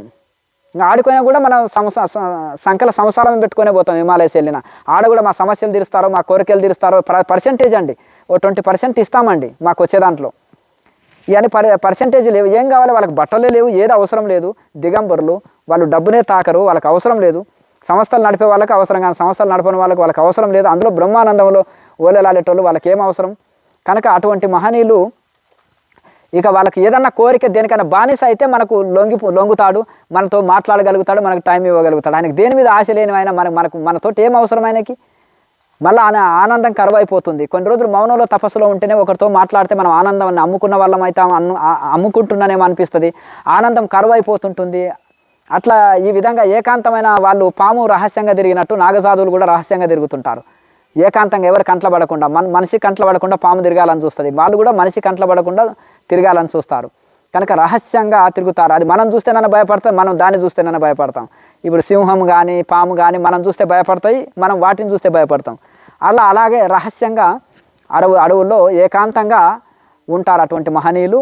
కనుక ఆ విధంగా మరి కొంతమంది ఏమో ఏకాంతంలో ఉండగలుగుతారు, సమాజంలో ఉండగలుగుతారు. వాళ్ళు ఏకాంతానికి అభ్యాసం అయినారు కాబట్టి సమాజంలో రానికే కష్టమవుతుంది. సమాజంలోకి వచ్చినప్పుడు కొద్దిగా కష్టం అవుతుంది. మరి గజ్జి గోకుట్టుంటే కూడా హాయిగానే ఉంటుంది కాబట్టి ఇక్కడికి వచ్చినాక మళ్ళీ వీళ్ళకి అభ్యాసం అయిపోతుంది. అంటే అటు ఏకాంతంలో ఉండగలుగుతారు, ఇటు జనసామాన్యంలో ఉండగలుగుతారు. తాబేలు నీళ్ళలో ఉంటుంది, బయట ఉంటుంది. సింహం అడవిలో ఉంటుంది కానీ సమాజంలో ఉండలేదు. కనుక వాళ్ళు ఏకాంతంలోనే ఉండగలుగుతారు, సింహం లాంటి వాళ్ళు. ఇక చేపనేమో నీళ్ళలోనే ఉంటుంది, వీళ్ళు సమాజంలోనే ఉంటారు కానీ బయట ఉండలేరు. చేప నీళ్ళలోనే ఉంటుంది, బయట ఉండలేదు. అలాగే తాబేలు లాంటి వాళ్ళు కొంతమంది మహనీయులు ఉంటారు. ఎందుకంటే తాబేలు లాంటి వాళ్ళు అంటే అది అడవిలో ఏకాంతంగా ఉండగలుగుతుంది, నీళ్ళలో ఉంటుంది, బయట ఉంటుంది. అలా సమాజంలో ప్రవచనాలు చెప్తూ ఉండొచ్చు, మఠాలు కట్టి సేవ చేస్తూ ఉండొచ్చు, మళ్ళీ ఏకాంతంలో ఉండగలుగుతాం. కనుక అలాగే మిగతా రోజుల్లో కొన్ని రోజులు సంవత్సరాలు కూడా తలుపులు గేట్లు వేసుకొని అండర్ గ్రౌండ్లో కూడా తపస్సు చేసుకోవచ్చు. మళ్ళీ సమాజంలో పోయి బోధన కూడా చేయొచ్చు. తాబేల్లాక మారాలి అర్జున, నువ్వు స్థితప్రజ్ఞుడు తాబేల్లాకుంటాడు. కనుక తాబేల్ లాంటి వాళ్ళు సంఘ సంస్కర్తలుగా హిమాలయాల్లో తపస్సు చేసి సమాజంలోకి వచ్చి సేవ చేసేవాళ్ళు వీళ్ళని తాబేల్ లాంటి వాళ్ళు అంటారు. ఇప్పుడు వివేకానంద స్వామి ఉన్నాడు, ఓ సంవత్సరం మౌనం బట్టి ఓ గుహలో ఉండవంటే ఉంటాడు, సమాజంలోకి వచ్చి బోధించగలుగుతాడు. ఈ తాబేలు మలయాళ స్వామి ఉంటాడు, 12 ఏళ్ళు మౌనం పట్టేసి గుహల్లో ఉన్నాడు, మళ్ళీ సమాజంలోకి వచ్చాడు. సమాజంలో బోధించి మళ్ళీ 6 గంటలు మళ్ళీ రోజు ధ్యానంలో కూర్చునేవాడు ఏకాంతంలో, మళ్ళీ వచ్చి బోధనలు చేసేవాళ్ళు. వీళ్ళు తాబేలు లాంటి వాళ్ళు అనమాట. అంటే ఇటు ఏకాంతంలో ఉండడానికి సంవత్సరాల మౌనం బట్టి ఓకే, సమాజంలో వచ్చి బోధించడానికి ఓకే. ఇటు రోజు కొంత ఏకాంతంలో ధ్యానం చేసుకుంటారు, మళ్ళీ బయటకు వచ్చి బోధిస్తారు. ఇట్లా ఈ తాబేలు లాంటి వాళ్ళు అనమాట. కనుక ఈ విధంగా సమాజంలో వచ్చి చేసినప్పుడు కొంతమంది సమాజంలో ఉంటారు, ప్రవచనాలు చెప్పేవాళ్ళు, కొన్ని మఠాలు కట్టుకొని ఉంటారు. వాళ్ళు ఏకాంతంలో ఒక సంవత్సరం మౌనం పట్టుకొని ఉండాలన్నా, ఓ అడవిలో పోయి గుహలో ఒక 6 నెలలు ఉండాలన్నా ఉండలేరు. లేకపోతే వాళ్ళు మళ్ళీ ఇదైపోతుంది, వాళ్ళు తట్టుకోలేరు. వాళ్ళు ఎందుకంటే చేపలాంటి వాళ్ళు నీళ్ళు వదిలితే బతకలేరు. కనుక ఇట్లా వాళ్ళ స్థాయిని బట్టి ఉంటుంది, వాళ్ళ తపస్సుని బట్టి, వాళ్ళ శక్తిని బట్టి అవన్నీ ఉంటాయి. కనుక ఇప్పటికి కూడా ఎంతోమంది మహనీయులు ఉన్నారు. ఇవి కనుక ఆ మహనీయులు చెప్పింది ఒకటే, సనాతన ధర్మం గొప్పది, మన భారతీయ శాస్త్రాలు గొప్పది, దీన్ని అనుసరించాలి. వెస్ట్రన్ మార్గంలో వెళుతుంది, తప్పుదారిలో వెళ్తున్నారు వీళ్ళు, వేరే మతంలోకి మత మార్పులలోకి వెళుతున్నారు తెలియక హైందవులు. అలాగే ఇంకా తెలియక అజ్ఞానంలో కొట్టుకొని పోయి వెస్ట్రన్ బుక్కులు చదివి చెడిపోతున్నారు. ఇది కాదు, మన సనాతన ధర్మమే గొప్పది, ఇటువంటిదే మీరు బోధించాలని మాకు చెప్పి పంపారు. సనాతన ధర్మాన్ని మీరు రక్షించాలి. ఇంకా మీరు సమాజంలో ఉన్నారు కాబట్టి నీ డ్యూటీ, మీ గురువు ఏం చేశాడు, నీకు సమాజంలో సేవ చేయమని డ్యూటీ వేశాడు కనుక నువ్వు ఎట్లా సేవకి వెళ్ళినావు కాబట్టి అది నీ డ్యూటీ, మా డ్యూటీ కాదు. మేము సంపూర్ణ అవధూతగా ఉండి చూపించాలి, అది మా డ్యూటీ. అలాగే సంపూర్ణ వైరాగ్యంగా ఉండి సమాధి స్థితిలో ఉండి అది మా డ్యూటీ, ఉండడం మా డ్యూటీ. కనుక ఇప్పుడు ఇట్లా సాధనలో ఉంటూ ఇటు సమాజంలో బోధించడం, సనాతన ధర్మ రక్షణ చేయడం అది మీ డ్యూటీ అని మాకు బోధించడం జరిగింది. ఎవరి కర్తవ్య కర్మలను వాళ్ళు చేయాలి. గృహస్థుల ధర్మం చేయాలి, గురువుల ధర్మం చేయాలి, అవధూత ధర్మాన్ని చక్కగా కొనసాగించాలి. కనుక ఈ యొక్క ఉపనిషత్తు పరంపరనే గొప్పది, ఉపనిషత్తులే గొప్పవి, పతంజలి సూత్రాలే గొప్పది, యోగ శాస్త్రాలు గొప్పది, సనాతన ధర్మమే గొప్పది. దీని ప్రకారం సాధనలు చేస్తే అష్టసిద్ధులు కూడా సాధకులకు వస్తాయి. ఇవి ఇలా ఉంటాయి కనుక ఇవి సాధన చేసి తరించండి అని మేము ఇక్కడ ఉండి లోకా సమస్త సుఖినోభవంతో అనకపోతే ఇప్పుడు లోకంలో ఉండే పాపాలకు బగ్గుమని పోతుంది, బగ్గున భస్మం అయిపోతుంది దేశం. ఎందుకు? కొన్ని లక్షల కోట్ల మేకలు, గొర్రెలు, కోళ్ళని ఏవి వదులుతలేరు, కోసుకొని తింటున్నారు, వైన్ తాగుతున్నారు, నానా రకాల చెడు కార్యాలు చేస్తున్నారు, మోసాలు, దగలు, కుట్రలు ఇవన్నీ జరుగుతున్నాయి. ఈ పాపాలని మరి ఉండాలంటే వాళ్ళు లోకా సమస్త సుఖినోభవంతో అని తపస్సులో కూర్చొని అనుకోకపోతే ఇక ఈ భూమాత మొయ్యదు. భూమాత ఒకసారి ఉల్టపల్ట అయిందంటే మొత్తం స్వాహ, ఈ లోకాలన్నీ ఇదైపోతాయి. మరి భూమాత అటువంటి మహనీయులు అక్కడ తపస్సు చేస్తున్నందుకే ఇంకా ఆ పాపాన్ని భరిస్తుంది, మోస్తుంది.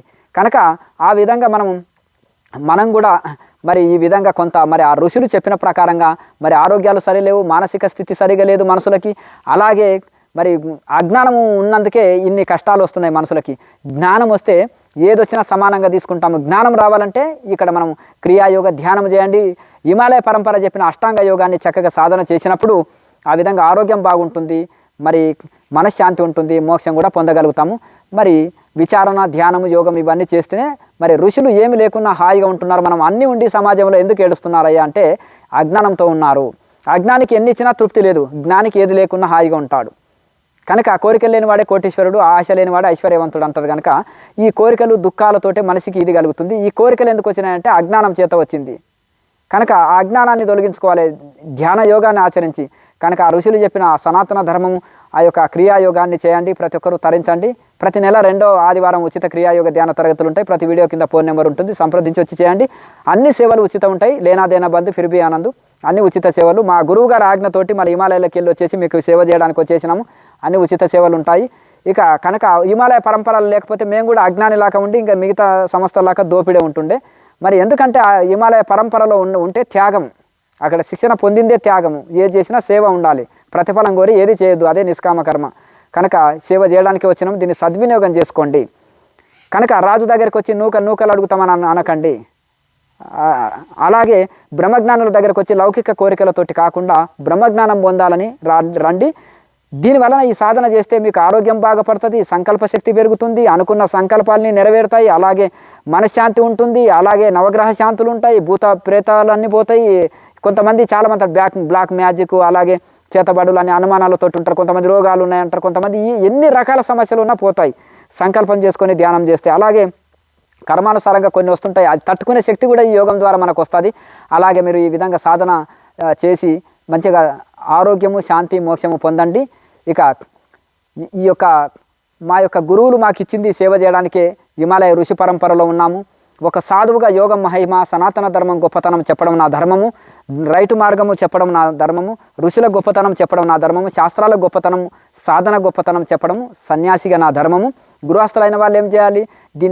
ఇది విన్నదాన్ని ఈ సాధన నేర్చుకొని చక్కగా సాధన, మీకు ఉండేది చాలా తక్కువ టైము, దీన్ని సాధన చేసుకుంటూ మీ డ్యూటీలు మీరు చేసుకోవాలి. సన్యాసులో మా డ్యూటీలు మేము చేసుకోవాలి. అట్లా మేము మీ డ్యూటీ చేయకూడదు, మీరు మా డ్యూటీ చేయకూడదు. Doctor duty doctor, compounder duty compounder, student duty student, teacher duty teacher చేయాలి. అట్లా కనుక ఎవరు సన్యాసుల డ్యూటీ సన్యాసులు, గృహస్థుల డ్యూటీ గృహస్థులు, ఇక ఎవరి డ్యూటీలు వాళ్ళు చేయాలన్నమాట. కనుక ఆ విధంగా మరి ప్రతి ఒక్కరు కూడా ఈ యొక్క హిమాలయ ఋషులు చెప్పిన ఈ యోగాన్ని ఆచరించండి. ధ్యాన యోగాన్ని ఆచరించి ఆరోగ్యవంతులుగా, ఆత్మజ్ఞానులుగా మారి మీ జీవితాన్ని ధన్యం చేసుకోండి. మానవ జన్మ వచ్చింది పిల్లలు కనడానికి కాదు. పంది కూడా ఒకసారికి 10 పిల్లల్ని కంటుంది. 10 ఈతలు అయితే 100 పిల్లలు కంటుంది జీవితంలో. మరి ఏమి ఉంది, అది మనము 2 కాళ్ళ పశువు అవుతాం పిల్లలు కనడానికే జన్మ తీసుకున్నామంటే. కనుక ఇక అలాగే ఈ యొక్క మరి కనుక మనం ఈ శరీరాన్ని మోసే గాడిదల్లాగా తయారవుతాం. గాడిద గంధపు చెక్కలు మోస్తుంది చూడు, అలాగే మనం ఈ శరీరాన్ని కూడా మోసే గాడిదలాగా తయారైపోతాం. ఆత్మజ్ఞానం కోసం వచ్చింది తప్ప శరీరాన్ని మోయడానికి కాదు. లేకపోతే శరీరం ఎందుకంటే సాధన కోసం వచ్చింది, సంసారం చేయడానికి కాదు.